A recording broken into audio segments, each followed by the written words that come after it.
When he came in, he didn't have the belt. Nope. Then he beat Silva. Yep. Then we said, if you beat Silva, bring back the belt. He brought back the belt, and we've been fans ever since, I man. think I remember Tiki looking at me and saying, "You really think you could beat this guy?" Yeah, I know. Well, at the Anderson time, Silva? but at the You- time, like, you think you have a Anderson's- shot. I mean, He was the I see man, what though, this at the guy did. time. He was the man. You he exposed was. him a little bit. Yeah. Then he broke his leg on you. Yeah. You should have heard what he said Poor about guy. you when you left. He gave you really no Man, chance that to guy's beat him. dumb. That guy thinks he has a At chance. least he's local. He's from the island. We like him, but he didn't have a That's chance. But you did have a chance, Yeah. and you're getting back in the ring. That's right, And you're man. getting back in New York, which right. this is the first UFC bout match, really, a card in New York. How cool is that? I mean, this It's is local to awesome, you. man. I mean, I've been fighting for, I guess, almost 8 years now. And when I first started out, I had to fight in New Jersey. That was kind of my home away from home. And now, and I haven't fought back on the East Coast since before the UFC. So now to be back, and then to be back in New York, and to be a part of the first MMA card ever. It's historical to be able to have my friends, my family, my fans be able to just take Long Island Railroad right into Penn Station, walk upstairs in Madison Square Garden, and watch me in the center of a cage is just a dream come true. It's got to be more pressure for you, though, don't you think? I don't know, man. I put a lot of pressure on myself just to go out there and dominate every single time. I don't know if I could add any more pressure, but I think it's going to be extra excitement. I think for the first time maybe I won't get booed. I've gone against so many like veterans of the sport and all these legends, and they had such huge fan bases. And I'd be out in Vegas, and they'd have their countries flying in from Brazil most of the time.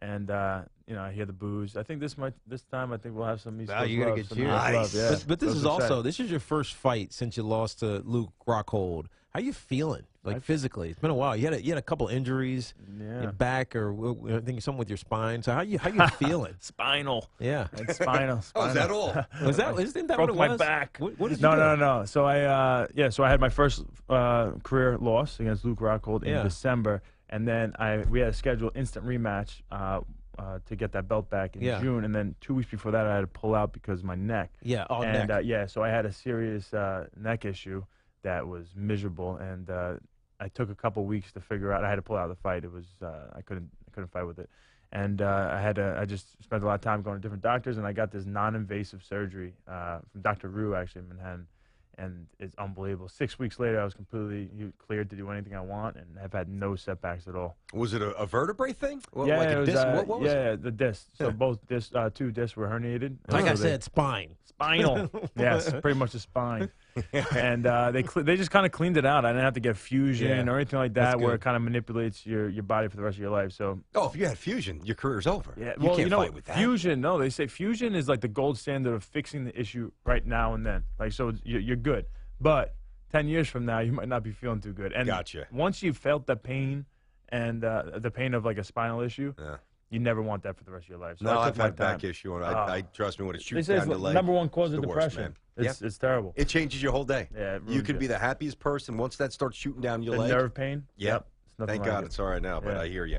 So, Chris, let me ask you this. I mean, the 8 years, a lengthy career, you've made money, you've had a belt, you've got fan base, everybody knows who you are. And I always use the analogy, and it's dated and it's corny, and I get that. But I want to throw this at you for a sec, see how you respond to this. Like, when Rocky's coming up, you see him like the hard scrabble. He's got the leather. Seriously, he's got the little ball. He's hanging out with the guy who's taking bets, the bookie, the loan shark in the Cadillac, and he's chasing money. Rocky's hungry. Rocky will do anything to get himself out of the gutter, right? Now, you went to college, so it's obviously much different backdrop. But then Rocky wins, and Rocky moves into the mansion, and Rocky gets a little soft. And I would never say you're getting soft by any shape. But how do you maintain that edge, that focus, that desperation that a fighter like you needs to get back to where you want to get? Man, it's definitely a real thing. And I think I surround myself with the same people I've been around with since the beginning. And so if I started to come to the gym not having that drive, they look at me and just be like, "What the heck are you doing?" And I am more obsessed with this than I've ever been. And I'm more obsessed with kind of proving myself. And now I'm in a position where I have doubters, and I lost my last fight, and I have that extra incentive to prove them wrong. Is strong right now, and I think that drives me more than anything. And then of course my first fight in Madison Square Garden, I can't let the people down, man. I gotta go out there and dominate. That's the incentive. And I asked Chris off the air, and Tiki did as well. As soon as we walked in, I had to run out to the bathroom for a sec. He goes, "I'm ready to roll," and he had a look in his eyes that I'm buying. Yeah, But when you say see, the psychology, and T, you live this, so it's different for you. So I'm trying to get a grasp on it. I wasn't a pro athlete. The motivation initially to make your dent in the sport, and that's hard.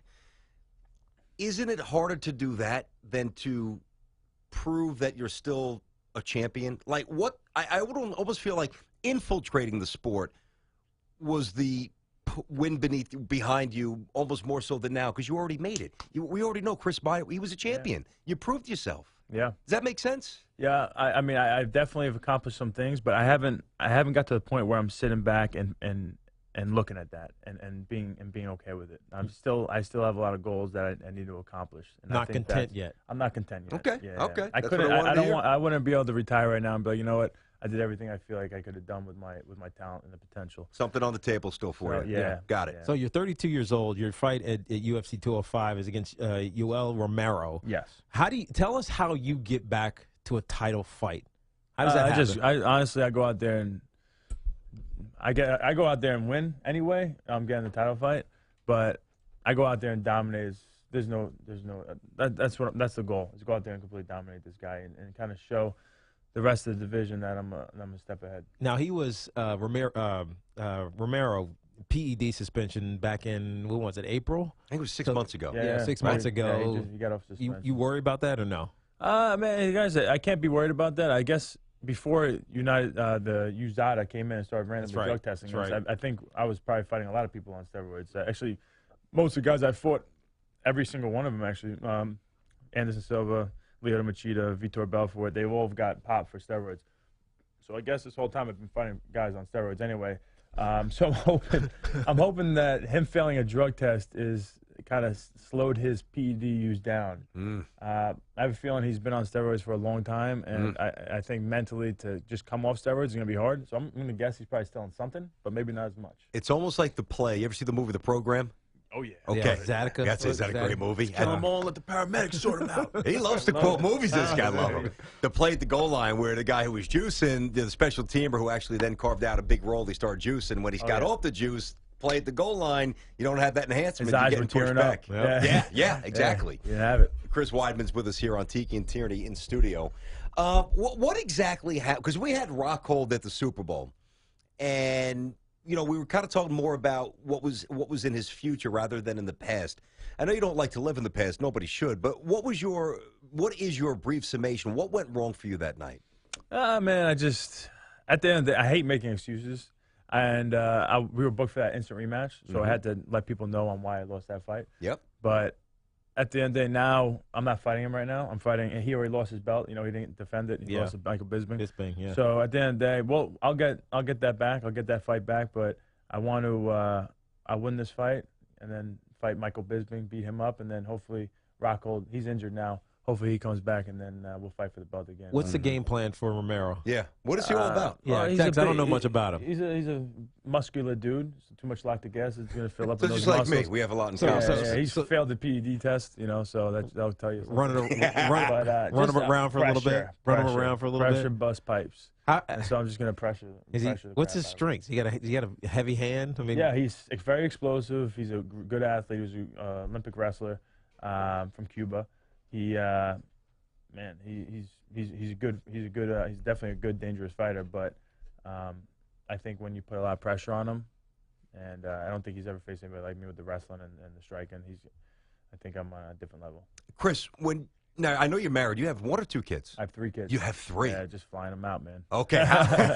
Better keep winning fights and put them through college, exactly. man. That's motivation for you. How old are they? I want to ask you something about fatherhood and 6, 4, 1. Okay, so when you were first you're here, halfway to me. Oh yeah. You had a 6. 2-year-old. Yeah. Don't tell my wife. Oh, she wants 4. She wants Does to she keep going. really? I'm like, come on. Oh, come on, man. Are you happy with 6? I am. Yeah. I am. Well, hold on. You're leaving He out ain't an giving me important eye part of the contact. equation, Yes, Tiki. No, yes. Chris, listen to I'll this. tell you why it's easy because I'm divorced. Yeah, I guess So I have him half the time. Yeah, exactly. So 4 of them aren't there. Exactly. Yeah, Every night. If I'm sitting with 6 all at one night, I'm probably pulling out my eyebrows. If So I'm sitting with 6, I'm running. I don't have any hair to pull out. Go for that. Oh, jeez. Give me the scotch and, put the track shoes on because I'm running for the hills if I have 6, which I never will. Thank God I have 2. Yeah. But, and I noticed, it's ridiculous to compare, I'm not comparing myself to you, but, I noticed that Right, you can. with kids, even the little things like the subtleties of me doing my job, like back in the day, when it was just my wife and I.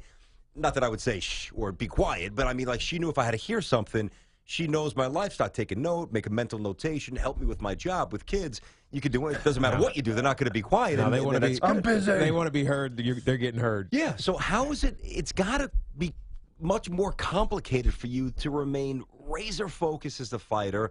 More importantly, as a husband and as a dad, that's a tough juggle. How do you do it? I mean, it's a juggle, but it's also motivational. I think when you got your kids at home, it's something that you're not just doing it for yourself, or your wife, or a girlfriend anymore. You're doing it for your family. You're doing it for these little kids that are looking up to you for support.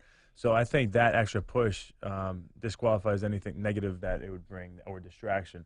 And on the other side, like, I don't know if I would want to. I don't think I'd be able to handle going to the gym, coming home with complete silence, and just be able to reflect on my training the whole time. You want to take your head away from fighting. I don't want to be. It's like you don't want to be focused all day long. You'll go crazy. You turn into like a Jedi that goes awry. That's why people play video games, watch TV, movies. Like, you want to get your head out of the game. That makes sense. You know? So that makes sense. I think it helps. So Kevin James is a friend of yours, right? Yes. So you are going to be on Kevin Can't Wait. That's tonight, right? That's tonight. Is that true? 8 o'clock. 8 p.m. on CBS Eastern. You're playing a cop along with Adam Sandler. How did that come about? I mean, you guys in UFC are all becoming actors, man. I know, man. It's crazy. So I'm friends with Kevin, and he's a Long Island guy too. Yep. So we just kind of hit it off over the last couple of years, and he said he had this part for me. I was kind of like getting involved with different opportunities for movies, working with WME.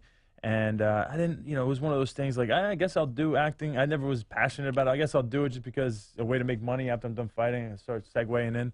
And after doing the show, though, I fell in love, man. I never thought I'd really like it. They gave me all these lines, and I'm like, man, I'm nervous, man. I don't want to do this. Like, give me less lines. I wanted less. They were giving me the option of doing like a live audience because of sitcom. They're doing for a live audience on like the Friday. And they're like, this is a short week. We might not do a live audience. Do you want to do it or not? I'm like, oh, man, I'd probably rather not do a live audience. That seems like it's going to be embarrassing. There was a lot of pressure. And I had to remember a lot of lines. But towards the end, as we started practicing and actually doing it, I was like, man, I want more lines. I started really getting excited and passionate about it. All right, but let me ask you a question. Your range as an actor, so you said you're playing a cop in the show, right? Yes. Okay. So first of all, you look like a cop. You're a New York guy. That's right. They made the role perfect for me. Okay.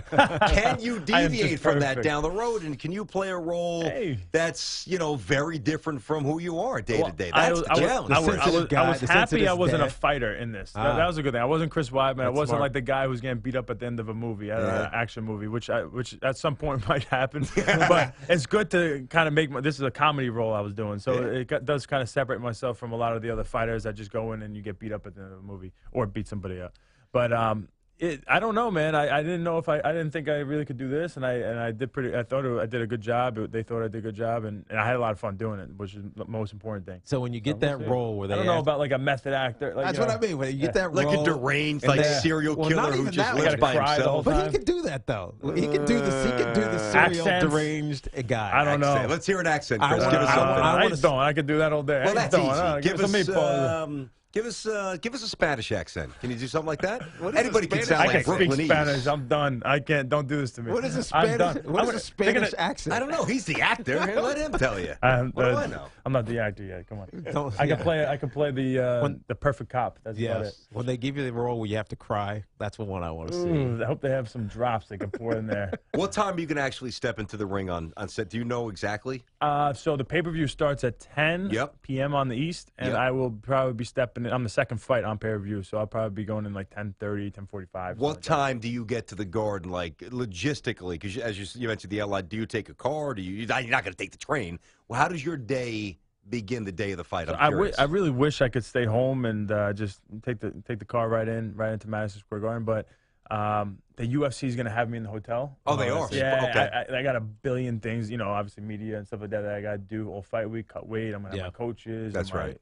And everybody out there. So my wife and kids, everybody will be in the city. So I'll be hanging out in the hotel room in the city and then probably just walk over, actually. Are you going to walk over? Yeah. Man of the people. Get some cheers, right? Yeah, hopefully. I like it. Take some pictures. Oh, definitely, Chris. Cool. I still have the shirt you gave us, by the way. Oh, do you? I do. Awesome, man. I used it to paint like an accent That's wall. what you gave me. Yeah, no, and I actually got a little. You cared like, about it. That's, you, that's the one you paint painted. on No, it. I'm just kidding. Sounds like disrespect. No, not at all. I was wearing it. Yeah, not I at all. used it. We didn't have I toilet want my paper one respect. day, and decided to wipe By my the hands. way, Well, if you lose this fight, we might have to use. It's Nah, all I'm right. just kidding, I man. understand. if you do that. McGregor Alvarez is the main event on that card, but we'll be watching for you, Chris. Oh, man. that's good right. luck to you, man. Thank you, man. Seriously, I appreciate great to that, see you buddy. back in studio again, and good luck Yes. with the family, with the acting. I'm gonna watch this tonight. Yeah, please. watch Kevin it. can't wait. 8 Be p.m. honestly on truthful CBS. with me. Tiki's been in some. Yeah. what See, you- I played that Yeah, I guy can that see got. your I stuff. played that guy that got killed though. Oh, did you? You were the last guy, the first guy to get killed. I was the first guy. I was in All Knight right. Rider. I was in a remake the of first Knight guy, Rider. not even the third guy. I was Come a on, sergeant, and I got choked out in a cage match. Really? That's Man. What was funny. the other one you were on What'd with you Netflix? Did you like acting? I did Orange is the actually. New Black. Yeah, You Orange did is the New too. Black. But I was playing like this. Oh, that's a big show. Yeah. Sophisticated French philosopher, former Did athlete. you have to have an accent? No, Oh, okay, that's good. no. But- I was just talking about French philosophy. Oh, I was gosh. reading a line. And that's exactly Yeah, when I it's clicked still- off. Well, that's when I clicked off the show when he started talking about French But philosophy. you know no what's interest crazy? in I that. know you're trying to kick us off right now, but No. it's like with Okay. acting, you get like 1 or 2 lines. It could be like 2 words, 3 words, but you could overthink it like crazy. Like the way you say it, like if it's the word awesome, it's like how do you, awesome? No, awesome. The inflection. Like, you could drive yourself crazy. It's nuts. And you have no idea what they want you to Yeah, say or they how have to no say idea. it. And I don't think they even know. Do it Yeah. again. Do it again. Yeah, exactly. All right. Well, Do it since again. we don't know this clown, Yoel Romero, whatever his name is, Chris, we want you to He's wax actually him. next. He's coming in right now. That's okay. We want Chris Weidman to wax Romero. Get yourself back on track. Number 3 contender in the world. Is that what it is? Number 3 or number 2? Me? Right? I'm number 2. Number Yeah. 2. And we're rooting for you, man. Welcome Thank home you, and have a buddy. great time. I know it's a special night for you being Yes. back in the first fight in the Apple.